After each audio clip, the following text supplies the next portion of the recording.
কই আমি সান্ডা খাই মুরগির আন্ডা ইচ্ছিরে লাগছে বহুত ঠান্ডা।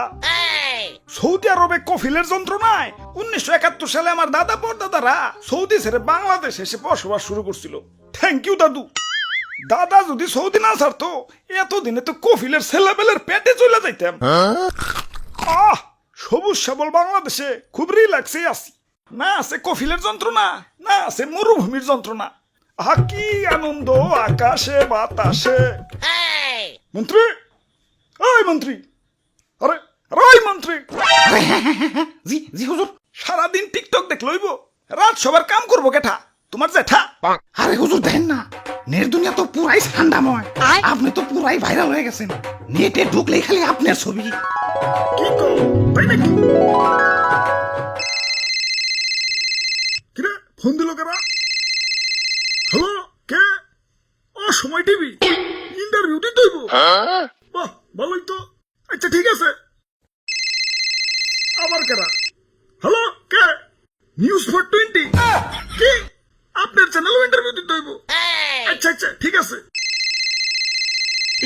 হ্যালো, না না না, ইন্টারভিউ দিতে পারব না, ব্যস্ত আছি।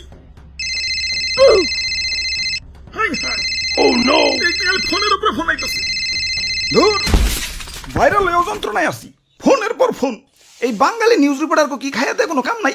কেউ ভাইরাল হইলি হয়, ওরে নিয়ে নিউজ বানাইতে বানাইতে জগা খিচুড়ি বানাই দেয়। মানুষে পাত দিয়েও সারা পারে না, ওইটাও নিউজ হয়ে যায়। বাবাই খালি নিউজ রিপোর্টাররা না, ইউটিউবাররাও। তাই ভাইরাল হয়ে ভালোই লাগতাছে। নিজের পুরো মেগাস্টার ফিল হইতাছে। সাকিব খানরে ফোন দিয়ে ক বরবাদ টুতে যেন আমারে রাখে। আরে হুজুর, খবর কিছু রাখেন। বরবাদ টুতে আপনারা রাখবো, নিশ্চয় রাখবো। তো এই অ্যাক্টর হিসেবে না, খাবার টেবিলের খাবার হিসেবে। হ্যাঁ, দেশে ঠান্ডা ভাইরাল হওয়ার পর থেকে দেশের পাবলিকরাও আমাকে ধরে ধরে খাওয়া শুরু করছে। অনেকে তো ঠান্ডা ভেবে বেচারা ঘুষাবেও ছাড় দিতেছে না, ঘুষাবো খাইতেছে। কও কি সৌদির কফিল কি বাংলাদেশে বললো নাকি? হুজুর এই মাত্র খবর পাইলাম, সুলতান ডাইনে ঠান্ডা বিরিয়ানি চালু করছে। এতক্ষণে কাম হইছে, বংশ তো নির্বংশ হয়ে যাবে।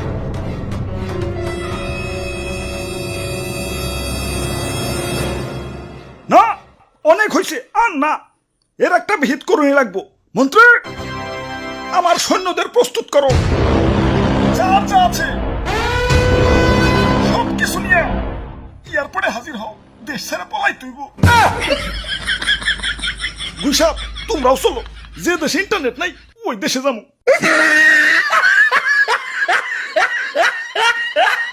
দাদু, ওয়েদারটা সুন্দর না?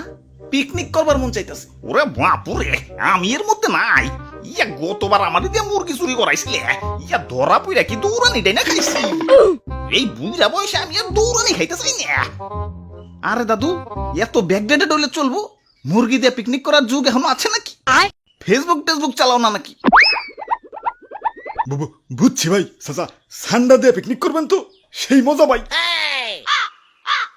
কিন্তু সান্ডা পামু কোনে? সান্ডা তো মরুভূমিতে থাকে।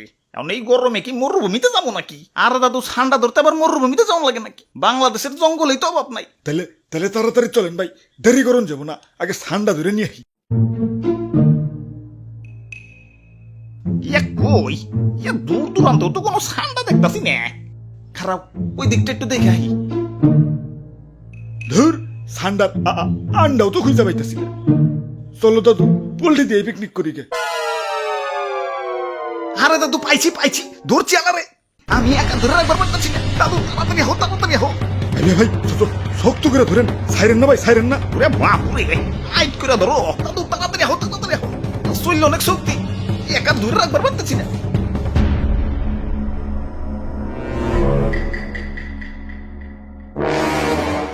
ওরে বাপুরে, ইয়া কেমন জানি দেখা যায়। ইয়া কুমির মনে হইতাছে না? আরে দাদু কি যে কও, কুমিরে তো ছোট নাকি? হ্যাঁ ঠিকই তো। ওরে বাপুরে, ইয়া কুমির তো ছোট না, কিন্তু কুমিরের বাচ্চা কইলাম ছোটই। কাম হইছে, কুমিরের বাচ্চা যখন আছে, আশেপাশে কুমিরের গার্জেনও আছে। বাবু, গার্জেনটা কিছু করো না, ললিপপ কিনে দিন, আমি যাই। গার্জেন হার আগে এইটা বলি।